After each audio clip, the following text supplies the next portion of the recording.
대림절 세 번째 주일을 맞이하여 우리 주 예수 그리스도의 은혜와 평강이 사랑하는 여러분의 삶의 자리마다 가득하기를 바랍니다. 며칠 전 제 페이스북에도 썼지만 지난 목요일 새벽에 이곳에 무릎 꿇고 앉아 하나님께 그런 기도를 드렸습니다. 주님, 제 인생 후반부를 어떻게 살아야 할까요? 이렇게 주님께 묻고 기도하고 제 사무실로 올라갔는데 평소 가깝게 지내는 우리 성공의 주 신부님께서 연락을 주시고 찾아오셨습니다.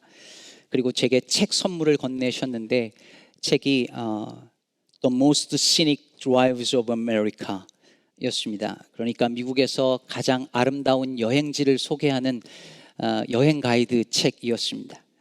인생 후반부를 어떻게 살아야 하느냐고 주님께 여쭙더니 주님께서 응답을 주셨습니다.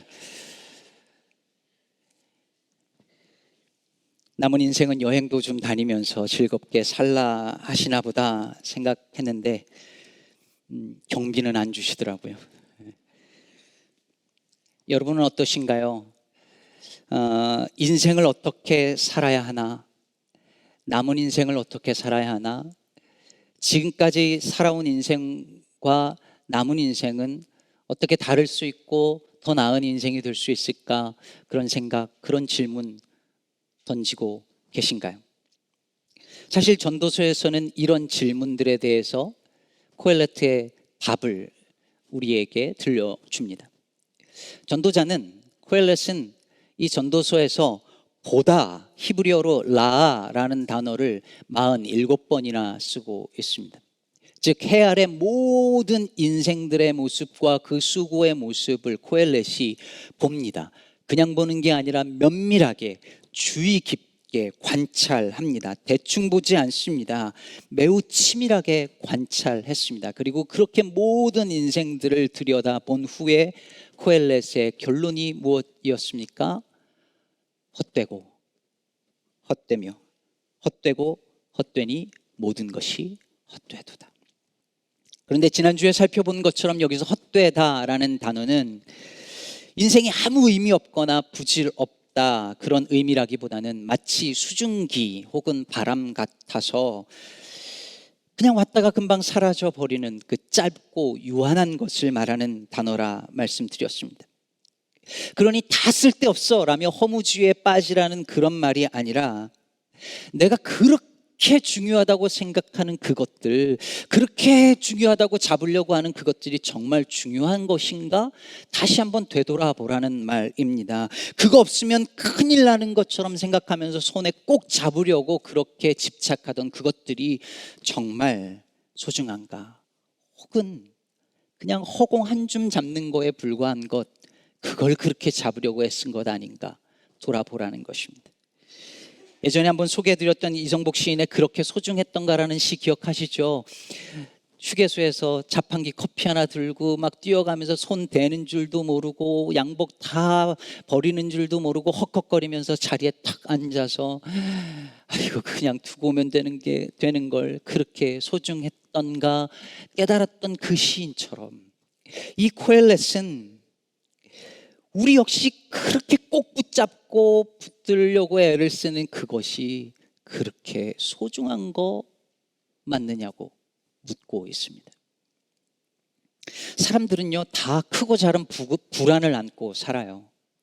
어쩌면 인간에게 있어서 불안이라는 감정은 본능과도 같이 내재되어 있는 것 아닌가 싶습니다. 근데 여러분, 우리는 왜 불안을 느낄까요? 왜 불안할까요? 알랭드 보통이라고 하는 철학가는, 이름은 보통인데 보통이 아닌 분인데 불안이라는 책을 썼어요. 이 불안이라는 책에서 불안의 원인을 5가지를 제시합니다.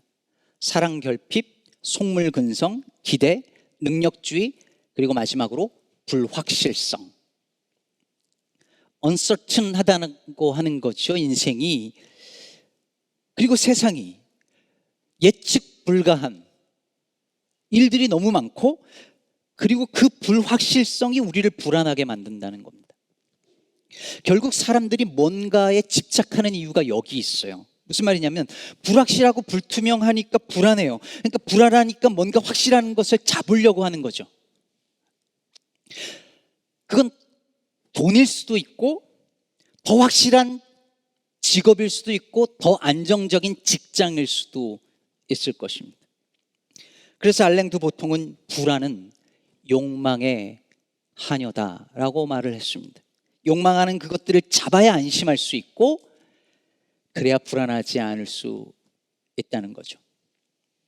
그러나 인생의 모든 것을 면밀하게 관찰하고 들여다본 코엘렛은 다른 이야기를 합니다. 인생이 불확실하고 불투명하고 예측 불가능하다라고 하는 관찰은 동일해요. 그런데 인생의 그 불확실성과 모호함이 코엘렛이 볼 때는 불안하지 않을 이유가 된다는 거죠. 반대예요. 인생이 내 맘대로 되지 않습니다. 아무리 지혜자라도 인생의 때를 알 수 없어요. 그러나 하나님이 때를 따라 그 모든 것을 아름답게 만드신다는 사실을 아는 사람은 불안해하지 않습니다. 다시 말해, 삶이 원래가 불확실하고 유한한 것이라는 것을 인정하고 나면 훨씬 자유롭고 풍요로운 삶을 살 수 있다는 것입니다. 여러분, 우리에게 하나님께서 이걸 깨닫는 기회를 주시는 그런 때가 있어요. 하루 중에는 밤이 그런 시간입니다. 하루 종일 지치도록 열심히 살았더라도 밤이 되면 하루를 돌아보면서 내가 오늘 하루 종일 그렇게 붙잡으려고 안달이었던 그것이 정말 그렇게 소중했던 한 것이었을까 되돌아보는 시간을 가져야 합니다. 드라마나 예능 보다가 그냥 잠들지 말고 이 성찰의 시간을 가져야 해요. 밤은 그러라고 주신 시간입니다. 일주일 중에는 언제가 그런 시간일까요? 오늘이죠. 주일입니다. 하루를 온전히 안식하며 예배의 자리에 나와서 지난 6일간 내가 붙잡으려고 했던 그것들이 정말 가치 있는 것이었는지 되돌아보는 시간을 하나님께서 우리에게 지금 허락하고 계신 거예요. 그런데 주일에도 심지어 예배 시간에 여기 나와서도 지금 이 자리에서도 그걸 못 놓고 집착하고 불안해하고 여기서도 지금 이게 막 돌아가고 있는 성도들이 있어요. 그걸 보면 얼마나 딱한지 모릅니다. 저도 가끔 그럴 때가 있는데 저도 참 딱할 노릇입니다.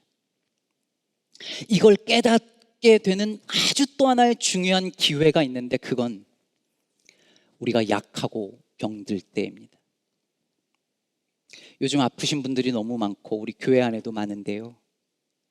크고 작은 질병에 걸렸을 때 그때 그것을 우리의 삶을 돌아볼 기회로 삼아야 합니다. 그냥 아프고 끝나면 그건 그냥 웨이스트잖아요.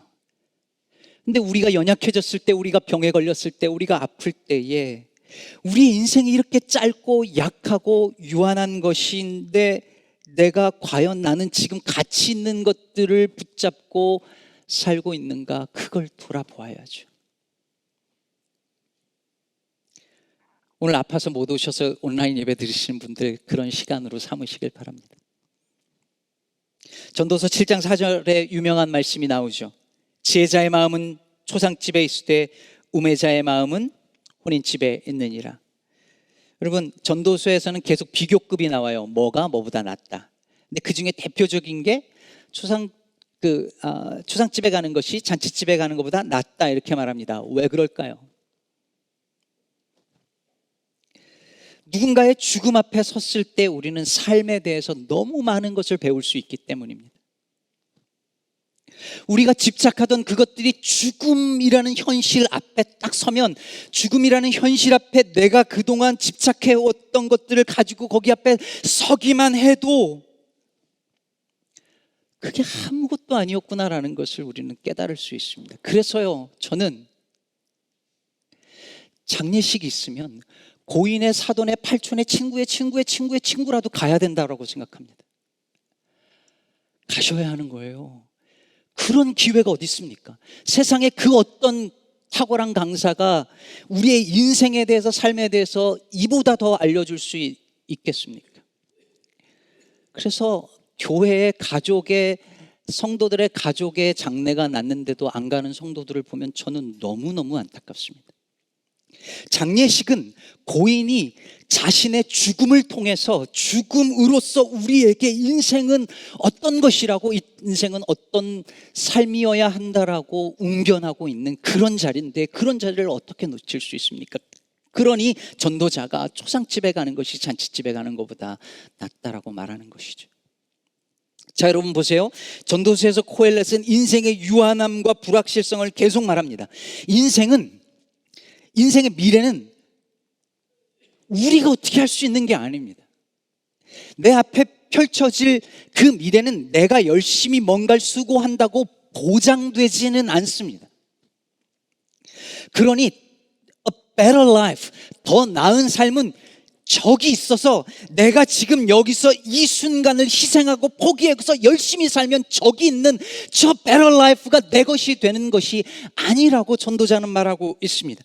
미래에 있을지 없을지 모르는 그 더 나은 삶을 위해서 지금 이 순간을 희생하며 포기하며 사는 우매자로, 어리석은 자로 살지 말고 바로 지금 이 순간을 더 나은 삶으로 바꾸며 살라라고 우리에게 말하고 있습니다.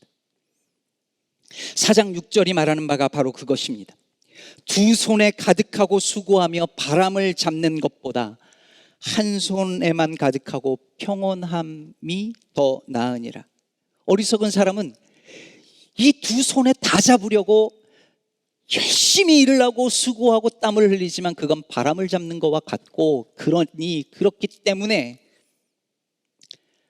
한 손은 놓고 내어주고 한 손은 잡고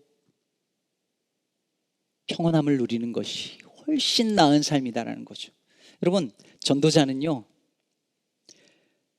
무소유를 말하지 않습니다. 코엘렛은 법정 스님이 아니에요. 다 내어주고 무소유로 살라고 말하는 게 지금 아니에요. 소유를 인정합니다. 그러나 두 손으로 다 부여잡으려 하지 말고 한 손만 잡고도 한 손에 든 것으로 만족하며 내어주며 사는 것이 더 지금 누릴 수 있는 더 나은 삶이라 말합니다. 사랑하는 여러분, 코엘렛은 오늘 본문에서 우리에게 저 미래가 아니라 지금 이 순간 더 나은 삶을 살 수 있는 매우 중요한 원리 하나를 가르쳐 주는데, 그것은 함께 더불어 사는 삶입니다. 8절을 보면 어떤 사람은 아들도 없고 형제도 없이 홀로 있으나 그의 모든 수고에는 끝이 없도다 라고 합니다. 여기서 아들도 없고 형제도 없다는 말은 결혼을 안 한 사람이나 혹은 자식이 없는 사람을 말하는 게 아니고 온통 자기 일에만 빠져 있는 사람을 가리킵니다. 그의 수고에는 끝이 없다 그랬잖아요. 끝이 없다, 이 말은 그의 노동에는 마지막이 없다 이런 뜻이에요. 계속 일하는 거예요. 마지막이 없어요. 보이지도 않을 뿐만 아니라 만족도 못해요. 끊임없이 일해요. 일에 중독이에요.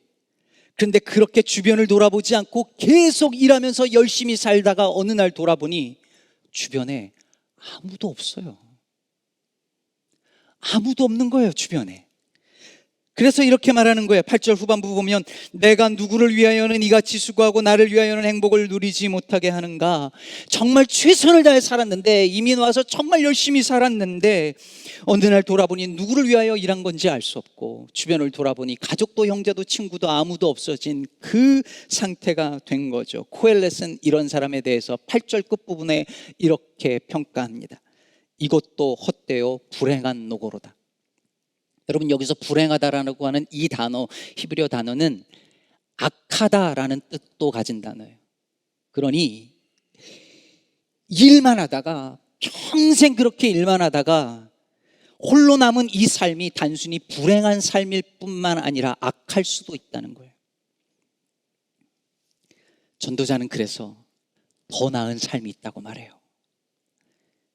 9절을 보면 두 사람이 한 사람보다 나음은 그들이 수고함으로 좋은 상을 얻을 것입니다.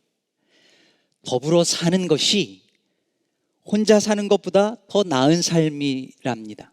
그 이유를 세 가지를 10절에서 12절에서 이렇게 설명해요. 첫째는 넘어질 때, 즉 인생에 어려움이 있을 때 나의 벗이 나를 일으켜 줄 수 있기 때문이고, 둘째는 11절에 이 쓸쓸하고 차가운 세상에서 서로 온기를 건네며 따뜻하게 살 수 있도록 해주기 때문이며, 셋째는 12절에서 나 혼자는 약하지만 함께라면 더 강해질 수 있기 때문입니다. 여러분 생각해 보세요. 인생의 마지막에 내 인생을 평가하는 기준은 내 손에 얼마나 많은 것이 있느냐가 아니라 내 곁에 누가 있는가, 내 곁에 어떤 사람이 있는가일 것입니다. 손에 가진 것은 많은데 곁에 아무도 없는 인생이라면 그보다 더 불행한 인생이 어디 있겠습니까? 그러니 가진 것이 두 손에 가득할 만큼 충분하다면 한 손에 있는 것을 기꺼이 누군가에게 내어주고 나누어 주며 사는 것이 훨씬 더 나은 삶인 것입니다. 아까 설교 서두에서 제가 인생 후반을 어떻게 살아야겠습니까? 주님께 묻고 여행 가이드 책 선물을 받았다고 농담처럼 말했는데요. 제가 며칠 그날 일을 생각을 해보니까 제가 기도 응답을 받은 게 맞더라고요.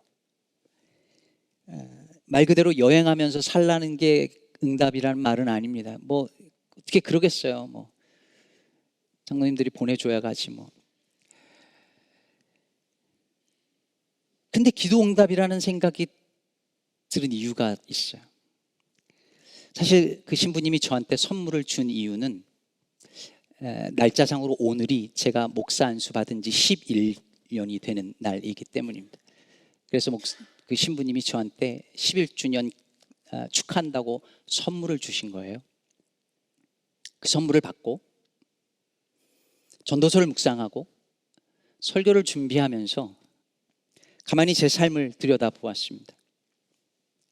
저는 2014년 4월 16일 그날이 생일이자 세월호가 터진 날이어서 그날 페이스북에 있는 제 생일을 지우고 생일 축하도 그 이후로 잘 받지 않으려고 했습니다.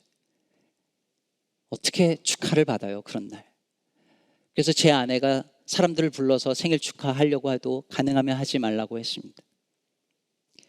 작년 오늘은 제가 목사가 된 지 안수받은 지 10주년이 되는 나름 의미 있는 날이었습니다. 그런데 그냥 넘어갔습니다. 제 삶을 이번에 선물을 받고 돌아다 보니 빠진 것이 보였습니다. 그건 경축이었습니다. 주변에 있는 이들과 함께 삶의 크고 작은 감사한 이들을 함께 기뻐하고 감사하고 축하하는 일이 빠져 있더라고요. 앞으로 어떻게 살아야 합니까? 라는 질문에 대해 제가 이번에 받은 응답은 삶의 크고 작은 일들을 내가 사랑하는 사람들과 더불어 함께 축하하고 셀러브레이트하고 경축하며 살라는 것이었습니다. 누군가 울 때에 다가가 함께 울고 누군가 즐거워할 때 함께 즐거워하는 삶을 살라는 말씀이었습니다. 그게 혼자 위대한 일을 성취하는 것보다 더 나은 삶이기 때문입니다. 팬데믹 3년을 지나면서 소위 사회적 거리 두기와 함께 사람들은 정서적 거리도 신뢰적 관계도 깨지고 멀어졌습니다. 사회적으로 고립되어지는 사람들도 많아졌습니다.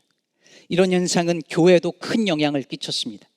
온라인 예배 혹은 비대면 예배가 이제 뉴 노멀이 되면서 교인들은 이제 서로 아무런 관계를 맺지 않고도 예배를 드릴 수 있는 새로운 일상에 점점 익숙해져 갔습니다. 마스크를 쓴 덕분에 현장에 나와서도 누가 누군지 얼굴 봐도 알 수도 없고 그런 상태로 그냥 예배드리고 헤어지곤 했습니다. 교회 나왔는데 분명히 같은 교회 성도인데 이름도 모르고 얼굴도 모르고 말도 한 번도 섞어보지 않은 채 같은 교회 교인이라고 말하는 이런, 옛날 같으면 상상할 수도 없고 말도 안 되는 이런 괴상한 일들이 지금 교회마다, 그리고 우리 교회 안에서도 일어나고 있습니다. 최근 김찬호 교수가 참 좋은 책을 썼는데요, 대면, 비대면, 외면이라는 책을 썼는데 이 책에서 말합니다. 대면의 반대말은 비대면이 아니라 외면이다. 대면과 비대면의 이분법만으로는 오늘날의 이 현상의 본질을 파악할 수 없다는 것이죠. 대면이냐 비대면이냐가 아니라 우리의 시선이, 우리의 마음이 서로를 향하여서 가고 있는가 아니면 외면하고 있는가, 그것이 문제라는 말입니다. 이 책을 읽다가요, 제가 요즘 말로 우픈 이야기를 들었습니다. 요즘에 어머니 날 낳으시고 유튜브 날 키우셨네, 이런 말이 있답니다. 애들이 걸음마도 떼기 전에 스마트폰으로 유튜브를 보면서 크는 거예요. 뭐 이제 다 키워놓고 편해지니까 하는 얘기지만 엄마 아빠들 힘든 건 아는데 요즘엔 그게, 아이들이 그렇게 해서 커가잖아요. 이 책에 어린아이의 스마트폰 사용, 과도한 사용이 얼마나 해악을 주는가, 이 인지 능력과 모든 면에서, 이걸 설명하면서 제가 가슴이 철렁한데, 특히 얼굴 대신 화면만 보고 자란 아이들이 타인에 대한 감수성을 키울 수가 없다는 거예요. 요즘 아이들이 눈과 눈을 마주치지 못하는 아이들이 많은 것도 그 영향이기도 하다는 거죠. 여러분, 이게 일상이 된 세상 속에서 교회는 앞으로 어떤 모습이어야 할까요? 어떻게 해서든지 서로 연결되고 서로 연대하고 더불어 사는 삶의 가치를 알고 누리는 공동체가 되어야 할 것입니다. 대면이든 비대면이든 서로 외면하지 말고 서로를 마음으로 바라보면서 함께 웃고 우는 돌봄의 공동체가 되기를 바랍니다. 삶의 크고 작은 일들을요, 함께 축하하고 기뻐하고 경축해 줄 수 있는 그런 공동체 되었으면 좋겠어요. 여러분, 내 삶에 그런 일들이 있으면 여러분 초대하시고 함께 기뻐하세요. 나 이번에 감기 다 났어, 우리 파티하자. 나 이번에 목표로 한 그 10파운드 빠졌어, 우리 밥 먹으러 가자. 이렇게 하면서 식탁으로, 밥상으로 서로를 초대하고 함께 축하해주고, 그렇게 삶의 작은 일들을 함께 더불어 기뻐할 수 있는 그런 공동체 되었으면 정말 좋겠습니다. 이른 예배 때는 아멘도 나오는데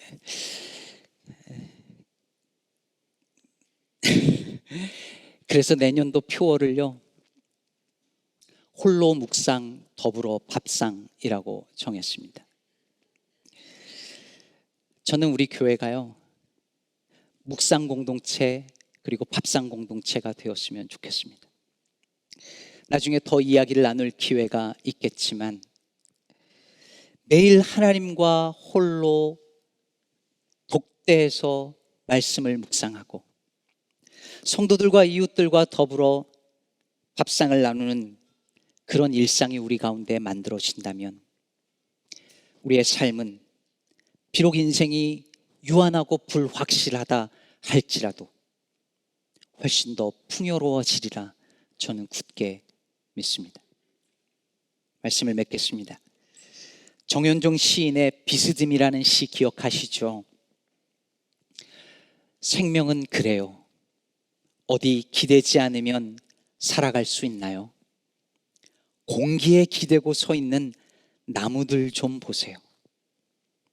우리는 기대는 데가 많은데 기대는 게 맑기도 하고 흐리기도 하니 우리 또한 맑기도 흐리기도 하지요. 비스듬히 다른 비스듬히를 바치고 있는 이여. 세상의 모든 것이 서로를 바치고 기대고 있다고 시인은 말합니다. 비스듬히 다른 비스듬히를 바치고 있는 이 모습에서 사람 인자가 보이잖아요. 두 사람이 한 사람보다 낫다는 전도자의 말이 이 말 아닐까요? 혼자 비스듬히 서 있으면 쓰러질 수밖에 없는 인생이지만 다른 비스듬히와 서로 기댄다면 이 불확실한 인생도 조금 더 든든하게 살아갈 수 있을 것입니다. 대림절입니다. 우린 뭘 기다릴까요? 서로가 서로를 밀쳐내지 않고 외면하지 않고 한 밥상에 서로 다른 사람들이 모여서 서로를 격려하고 하나님이 주신 은혜를 함께 기뻐할 수 있는 그 하나님의 나라를 우리는 기다립니다. 사랑하는 성도 여러분, 주께서 우리 곁에 이미 그러한 믿음의 형제 자매들 선물을 우리에게 두셨습니다. 그러니 내 곁에 있는 사람들을 소중한 선물로 여기고 함께 삶을 경축하며 혼자가 아니라 더불어 더 나은 삶을 미래가 아니라 지금 여기서부터 만들어 나가는, 가꾸어 나가는, 일구어 나가는 저와 여러분 되기를 주님의 이름으로 축복합니다.